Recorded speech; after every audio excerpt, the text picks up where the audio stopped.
देखो, मैं आपको ये बताऊं, जी। मुझे बहुत शर्म आती है हम अब विद्वानों के ऊपर। मतलब ये बहुत ही लज्जा का विषय है मेरे लिए कि हम अपने आप को विद्वान कैसे कह सकते हैं जहाँ के देशवासियों पर गुलामों के नियम कानून थुपे हुए हैं और हमें लज्जा नहीं आती है। हम्म। जहाँ पर 55 कानून संविधान की व्यवस्था के विपरीत बनाए गए और हम अपने आप को विद्वान कहते हैं। बहुत बुरी बात है। सर, मैंने ना आपको एक व्हाट्सएप मैसेज किया है। अच्छा, उसमें क्या किया है आपने? उसे उसे बिना किसी लाग लपेट के आपने पढ़ना। हाँ हाँ। और कहीं आपको ऑफेंडिंग लगे तो मुझे क्षमा भी करना, छोटा समझ के। और नहीं, उसमें मेरा जो, ऑफेंडिंग की बात ही नहीं है। नहीं देखो, नहीं, हमें अगर कहीं प्लेन लगे, स्पीकिंग अगर करना अगर पड़ेगी। कहीं आपको लगे कि ज्ञान बांटने की बात ना लगे आपको, एक्चुअल में ऐसा है नहीं, आ, वास्तव में ही नहीं, ऐसा है नहीं देखिए, वास्तव में। सवाल ज्ञान का है ही नहीं। सवाल ये है कि आप मैं अगली बात कह रहा हूँ जी। कि मेरा जो एक शुद्ध पवित्र जो उद्देश्य है उसको लिखने का ये है हम्म। कि आप जैसे इतने बौद्धिक प्रतिभा वाले विचारवान व्यक्ति, देश के लिए जो एसेट हैं, आपकी जो एनर्जी है वो एक सार्थक तरीके से तो लगी रही है निश्चित रूप से, लेकिन वो रिजल्ट ओरिएंटेड ज्यादा बने, मैं चिंतित इसके लिए हूँ। और देखो, इसीलिए मैंने कुछ बातें उसमें लिखी हैं। अच्छा, एक बार आप जरूर देखना, फिर उनको बात आप कर लेंगे। पढ़ाइए ना। अच्छा, अच्छा लगेगा मुझे जो आपने उसमें लिखा है। जी। उसी का निचोड़ यदि आप कहेंगे तो मैं आपके मुंह से सुन पाऊंगा उसे। नहीं, मैंने सर लिखा है तो आप देख लेंगे ना, तो मुझे लगता नहीं है वो नहीं, थोड़ा। आई मीन, देखिए, एक चीज है लिखे को पढ़ना, एक होता है कि आप अपने शब्दों में समझाएं। मैं तो देखो हर किसी को समझाने की कोशिश करता हूँ। अच्छा अच्छा, मैं बोलता हूँ सर। जी। पहला तो हमें एक comprehensive vision document action plan के साथ बनाने की जरूरत है। First action. ओके। ओके। अब डॉक्यूमेंट हो, एक मिनट, एक डॉक्यूमेंट हो। मिनट, एक minute, I do agree with you. अब एक्शन प्लान आप किसे कह रहे हैं? एक्शन प्लान में उसे कह रहा हूं कि कौन सी एक्टिविटी हमने कब करनी है और कैसे करनी है, उसके लिए संसाधन क्या है और ओके। उसको मॉनिटर हम कैसे करने क्या वाले मैं हैं। आपको एक जिम्मेवारी सौंपूं? पहले पूरा बता दो, मैं उसके बाद की बात करेंगे अच्छा, हाँ, बाकी। ठीक है, ये भी ठीक है। Devising comprehensive action plan with comprehensive vision with action plan is one. Document हमें करना पड़ेगा, ये वर्क ओके। वैसे नहीं चलेगा। वन। बिल्कुल दू, बिल्कुल। दूसरा, हमें इसलिए 3 4 5 जो डेवलपमेंट प्रोफेशनल्स हैं जिनको स्ट्रेटेजी डिवाइस करने का अनुभव है, ऐसे 3 4 5 लोगों को हम शेयर करें उसको क्रिटिकल एनालिसिस के लिए, उस डॉक्यूमेंट को। Okay, very good. ताकि उसमें जो भी वो मैक्सिमम उसमें प्रश्न अपने करें और उसके हम जवाब के साथ उसको दोबारा तैयार करें, ताकि वो एक फुल प्रूफ डॉक्यूमेंट बने जिसमें संभावनाएं पीछे हटने की ना दिखें। ओके। तीसरा है, हमें एक प्रोफेशनली डिजाइन करनी पड़ेगी वेबसाइट जिसमें इंटरेक्टिविटी हो लोगों को कनेक्ट करने के लिए, और एक प्लेटफॉर्म हो जहां डेटा कहीं एक जगह स्टोर होता रहे, जहां पे जरूरत पड़ने पर क्विकली हम उसको यूज भी कर सके और ओके। लोगों तक की सूचनाएं भी पहुंचे। ओके। प्रोफेशनली डिजाइंड वेबसाइट बहुत जरूरी है। ओके।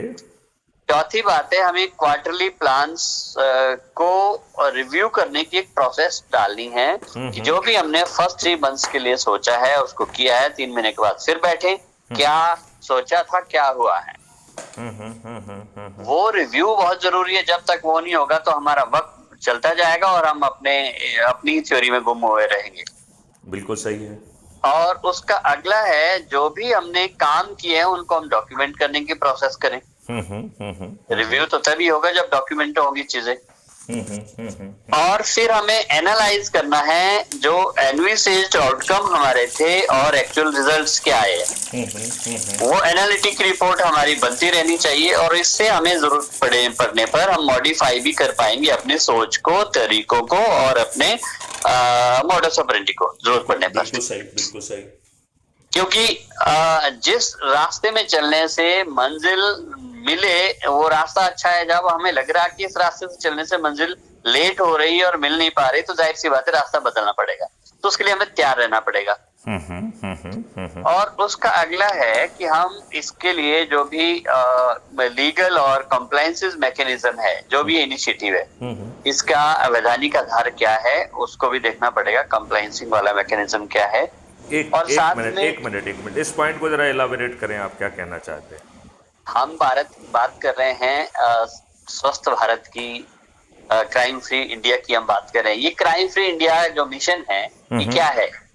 ये कोई रजिस्टर्ड एंटिटी अपने आप में है या इट इज ए या registered entity, it's NGO. NGO है ना? बस ठीक है, बस ठीक, ये क्लियर हो गया। ओके, ये ठीक है।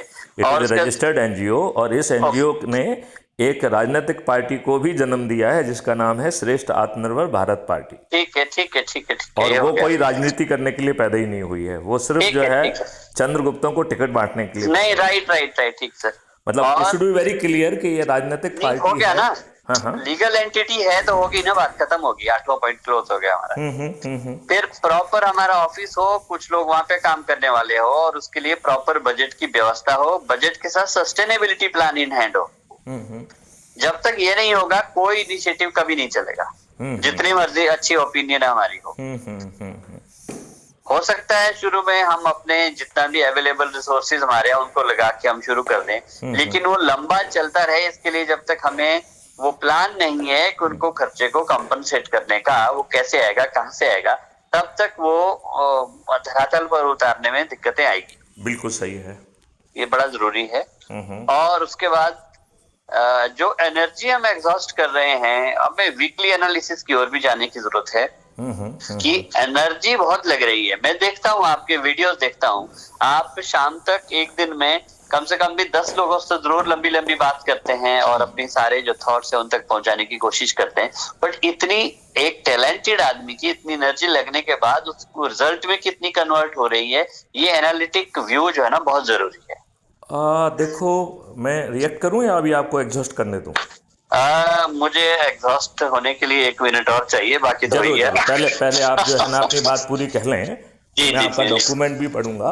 मैंने पढ़ दिया, जो मैंने कहना था, जो मैंने कहा था वो मैंने पढ़ भी दिया। इतनी बात थी, 10 पॉइंट लिखे थे मैंने। अच्छा। और क्योंकि ये जीवन जो है हमें मिलियंस ईयर्स में नहीं है मिला हुआ कि हम एक्सपेरिमेंट करते रहें, इसलिए जो भी एक्शन हमारे हैं, अगर वो टेंजिबल रिजल्ट्स की ओर जा रहे हैं तो उस पे बहुत व्यावहारिक बनना बहुत जरूरी है। और अदरवाइज हमारे जो एक्शंस हैं, अब मैं इस पर रिएक्ट करना चालू करूं। पहले तो जिसे आप व्यवहारिक कह रहे हैं वो अपने आप में एक दुष्टता है। हम उसे व्यवहारिकता कहते हैं जो अपने स्वार्थ सिद्धि के लिए लोग लगे हुए हैं, जिन्होंने अपनी बुद्धिमत्ता का कभी देश के हित में यूज ही नहीं किया है। इनको बहुत महत्व देने की ज़रूरत नहीं है। हमें जनता को जगाने की ज़रूरत है कि भाई साहब, ताज आपके सिर पे आ रहा है और आपको अच्छा भारत भी मिल रहा है। और यदि वो दुष्ट हैं, उन्हें अच्छा भारत नहीं चाहिए, तो मैं ये कह रहा हूं, मैथिली शरण अपना गुप्त को कोई हक नहीं है कि वो व्यवहारिक बन के, इसको बन के, जो पात्र नहीं है उसे अच्छा भारत क्यों मिलना चाहिए। नहीं, नहीं, आप कुछ और कह रहे हैं, मेरा कुछ इंटेंशन अलग है। मैं इस इंटेंशन को कह रहा हूं कि आज की भाषा में हमें बात ही नहीं करना है। हमें देखो, हमें 2 तरीके के लोग चाहिए। एक वो जो इस संदेश को उन भूखों नंगों तक पहुंचा दें जिन्हें 5 मौलिक अधिकार मिल रहे हैं, उन भूखों नंगों तक पहुंचा दें जो रोज प्रताड़ित हो रहे हैं। आज की व्यवस्था में उनके ऊपर झूठे मुकदमे कायम हो रहे हैं, उनका सिर फटा हुआ है, उनकी एफआईआर दर्ज नहीं हो रही है। हम एयर कंडीशनर कमरे में बैठ के बड़ी आलीशान बात कर रहे हैं, उससे उस गरीब व्यक्ति को कोई भला नहीं हो रहा है। और यदि आप जो प्रक्रिया बता रहे हैं, ऐसे यदि इस प्रक्रिया का पालन करेंगे तो कुछ दुष्ट लोग जो है फिर सत्ता पे काबिज हो जाएंगे। इससे देश नहीं बदलेगा, मैं गारंटी से कह रहा हूं। और एक चीज मैं आपको और कहना चाहता हूं कि ये मैथिली शरण कुछ नहीं कर रहे हैं, ये तो कॉस्मिक एनर्जी करा रही है। मैथिली शरण गुप्त सो नहीं पा रहे हैं। एलसी शर्मा जी, मैथिली शरण गुप्त सो नहीं पाते हैं। सोने में यही सब चलता रहता है। तो मेरा ये पक्का मानना है कि मैथिली शरण गुप्त कुछ नहीं कर रहे हैं।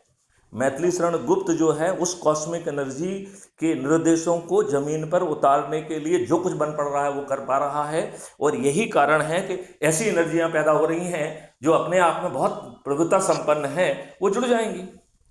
अब किसी एक व्यक्ति ने कल मुझे फ़ोन किया, राइट, कि साहब ये बहुत बड़े वो हैं, वो आए हुए हैं, उनके 50 लाख फॉलोअर हैं और आप उनसे मिल लीजिए। मैंने कहा बहुत अच्छी बात है, मैं ज़रूर मिलूंगा। वो भोपाल आए हुए हैं। अब उस दुष्ट ने इसके बाद वो जो है ना, मेरे 25 कॉल करने के बाद भी ना उनका नंबर दिया ना लोकेशन दिया। इसका मतलब ये दुष्ट लोग हैं, ये सब दुष्ट लोग हैं, ये अपने महिमा मंडन के लिए पैदा हुए हैं। अदरवाइज बताइए हम कैसे विद्वान हैं कि हमारे देशवासियों के ऊपर 77 साल से गुलामों के नियम कानून थुपे हुए हैं और 3 नए कानून बने हैं। वो क्या हैं? वो क्या हैं 3 नए कानून? Sharma ji, it is old wine in the new bottle. फिर हम ये बात कह क्यों नहीं रहे हैं? आप जैसे विद्वान चुप क्यों हैं? आपसे जो मैं बात करना चाह रहा हूँ, आप उस पे कोई बात करना नहीं चाह रहे। आप वही कहना चाह रहे हैं जो आपके मन में। तो इस लिखने का कोई पर्पस खत्म हो जाता है सर। नहीं, कोई पर्पस खत्म नहीं हो रहा है। कोई पर्पस खत्म नहीं हो रहा है। कोई पर्पस खत्म नहीं हो रहा है। शर्मा जी, एक बात समझना पड़ेगी कि जो ये आपका प्रोजेक्ट ओरिएंटेड काम है, ये काम नहीं चलेगा। हम लोग अपनी दुष्टता करते रहें, हम लोग अपने ज्ञान का अपने हित में यूज करते रहें और अपने आप को बड़ा कहें, हमें अपने चरित्र पर लज्जा आना चाहिए। शर्मा जी, ये बात आप समझ पाएंगे क्या? आप बताइए, यदि आप बहुत विद्वान हैं तो ये छोटे मोटी चीज़ों में लगे हुए हैं, बेसिक इश्यूज को क्यों क्वेश्चन नहीं कर रहे हैं? इन राजनेताओं ने 55 कानून ऐसे बना दिए जो कि संविधान की व्यवस्था के विपरीत हैं। आप चुप हैं। बर्सित प्लेसेस एक्ट क्यों बना भाई? उसमें एक आर्टिफिशियल सुपरफिशियल 15 अगस्त 1947 की डेट क्यों निर्धारित कर दी? उसके सेक्शन 3 ने ये क्यों कह दिया कि इसी सिद्धांत के तहत जो भी केसेस किसी भी कोर्ट में लगे हुए हैं वो बंद हो जाएं? क्यों बंद हो जाएं? आप मुझे बताइए, क्यों बंद हो जाएं? क्यों बंद हो जाएं, ये बताइए ना मुझे। वो उसका सेक्शन 4 कह रहा है कि राम जन्मभूमि को छोड़कर बाकी कोर्ट संज्ञान ही नहीं ले पाएगी। शर्मा जी, मैं आपसे निवेदन करना चाहूंगा कि ये सब चीजें जो है कहां से पैदा हुई हैं? ये सब चीजें 15 अगस्त 1947 के पहले हुई हैं। फिर 1951 में मिस्टर एम नरसिम्हा राव की लूली लंगड़ी सरकार ने एक घटिया सा बर्सित प्लेसेस एक्ट बना दिया और हम विद्वान इतने समय तक उसे क्वेश्चन नहीं कर पाए। इसका कौन जवाब देगा? शर्मा जी बताइए मुझे। शर्मा जी जी, आप मेरी बात से कहां तक सहमत हैं? मैं आपकी बात से जो मैं बात कहना चाह रहा हूं कि वो बात मैंने समझ लिया। एक मिनट, उन 10 पॉइंट पर हम बहुत क्रिटिकली एक डॉक्यूमेंट बना के आपसे बात करेंगे। मतलब I have accepted all your 10 points and I will be very religiously working on that. लेकिन मेरी पीड़ा कम नहीं हो रही है, क्योंकि हम दुष्टों को, जो आज के विद्वान बने हुए हैं, उनको प्रभुता नहीं देना चाहेंगे। वो हमारे चंद्रगुप्त कभी नहीं होंगे। हमारा चंद्रगुप्त भूखा नंगा व्यक्ति होगा जिसके सिर पर ताज आएगा। ये बताइए, ये राजनीतिक चक्की कौन सी है ये, जिसमें सभी राजनीतिक पार्टियां घटिया लोगों को जो है ना, जाति के आधार पर, धर्म के आधार पर, संप्रदाय के आधार पर, संकीर्ण राजनीति के आधार पर चुनती हैं? अरे भाई, हमने एक पूरा देश मुसलमानों को दे दिया, बचे हुए में हम सभी बराबर हो जाएं। क्या दिक्कत है भाई साहब इसमें? इस बारे में हमारे विद्वान लोग क्यों बात नहीं करते हैं? क्योंकि उनके हित जो है ना कहीं प्रभावित हो सकते हैं, क्योंकि आपको कोई प्रोजेक्ट मिल रहे हैं, वो प्रोजेक्ट नहीं मिलेंगे। ये बहुत बड़ी बात मैं शर्मा जी मैं आपसे कहना चाह रहा हूं कि हमें उसके वो देखना पड़ेगा और हमें आम व्यक्ति के बीच। ओके, एक मिनट। हमारे जो है सभी लोग जो है, शर्मा जी मैं आपसे निवेदन ये करना चाह रहा हूं कि आप मुझे बताइए ना, जो आपका वक्फ बोर्ड एक्ट है, जो खुद संविधान की व्यवस्था के विपरीत है, उसे माननीय नरेंद्र मोदी ने रिपील क्यों नहीं किया? क्यों नहीं किया? और अभी 44 संशोधन लेके क्यों आए हैं वो? जब इनकी लोकसभा और राज्यसभा में पूरी मेजॉरिटी थी तो 55 कानून का नाम लिख के हाँ की जीत ना की हार के तहत जो है ना वो सभी जो है रिपील हो सकते थे। आप ये बताइए हम कैसे देश में रह रहे हैं जहां बिना पार्लियामेंट में गए एक आर्टिकल पैदा हो गया और हम अपने आप को विद्वान कहते हैं।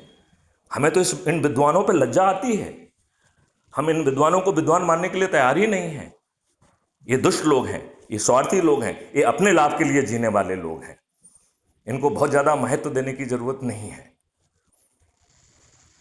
हमें उन लोगों की ज़्यादा ज़रूरत है जिन्होंने छोटी छोटी चीज़ों में अपनी ज़िंदगी लगा दी है।